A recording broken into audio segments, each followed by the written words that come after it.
बेंगलुरु बेंगलुरु में बीते कल हुए सीरियल एक्सीडेंट मामले को लेकर अहम जानकारी मिली है और बताया जा रहा है कि कार वन विभाग के रिटायर्ड अधिकारी रामू सुरेश की है। नृपतुंगा रोड पर एक सिलसिलेवार हादसा तब हुआ जब एक चालक ने इनोवा कार को गलत तरीके से भगा दिया, जिससे दो दोपहिया सवारों की मौत हो गई और 4 अन्य घायल हो गए। मृतकों की पहचान HBR लेआउट निवासी 36 वर्षीय मजीद खान और KG पहचान गांव निवासी 60 वर्षीय अयप्पा के रूप में हुई। ट्रैफिक पुलिस ने बताया कि हादसे में मोहम्मद रियाज, मोहम्मद सलीम, रियाज पाशा और शेर गिलानी घायल हो गए और उनका नजदीकी अस्पताल में इलाज चल रहा है।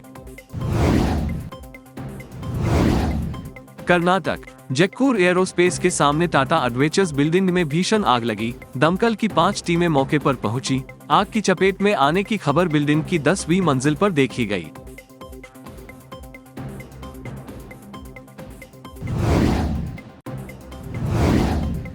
कर्नाटक हासन में एक ऐसी घटना हुई जहां गंभीर रूप से घायल एक लड़का चलती ट्रेन से गिर गया और इलाज के अभाव में उसकी मौत हो गई। ये घटना हासन और मविनीकेरे रेलवे स्टेशनों के बीच हुई और 5 साल का एक बच्चा झाड़ी में पाया गया, जिसका पैर चलती ट्रेन से गिरने के बाद कट गया। स्थानीय लोगों ने खून से लथपथ लड़के को भी अस्पताल में भर्ती कराया, लेकिन पता चला है कि इलाज के अभाव में युवक की मौत हो गई। मृतक लड़के की पहचान 5 वर्षीय CA योजित के रूप में हुई है।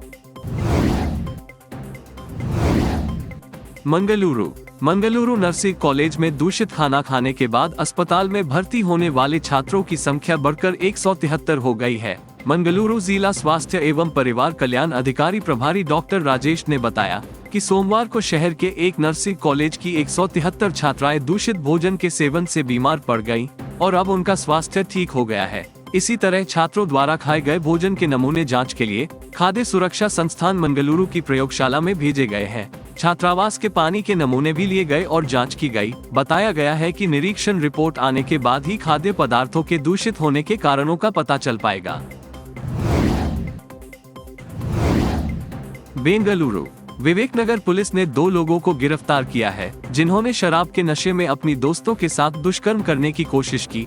पुलिस के मुताबिक विशाखापट्टनम के रहने वाले अजय और उसके दोस्त आदित्य, जिन्होंने एक पार्टी के बहाने अपनी कश्मीरी गर्लफ्रेंड को बुलाया था, ने युवतियों के साथ बलात्कार करने की कोशिश की। युवतियां और आरोपी एक ही विश्वविद्यालय में पढ़ते थे। अपनी शिक्षा पूरी करने के बाद युवा कश्मीरी महिलाएं बेंगलुरु में निजी नौकरी करती थीं। कहा जाता है कि अजय जब भी बेंगलुरु आते थे तो युवतियों के साथ पार्टी करते थे।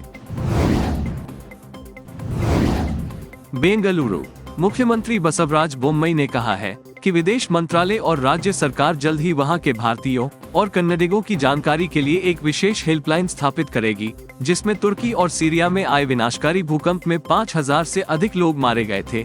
बेंगलुरु में मीडिया से बात करते हुए मुख्यमंत्री ने कहा कि राज्य सरकार विदेश मंत्रालय के संपर्क में है और वहां के कन्नडिगों की मदद करने के लिए उनके रिश्तेदारों से सरकार के साथ उनके बारे में जानकारी साझा करने का अनुरोध करेगी।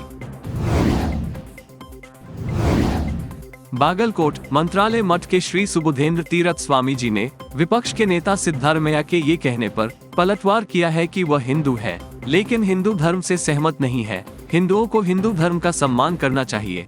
हिंदू धर्म वही है जो हिंदुओं में मौजूद है। मंत्रालय श्री ने कहा कि सभी हिंदुओं को हिंदू धर्म का सम्मान करना चाहिए। सिद्धारमैया से तीखे शब्दों में कहा कि माँ ने आपको अपने बच्चे के रूप में नहीं चुना।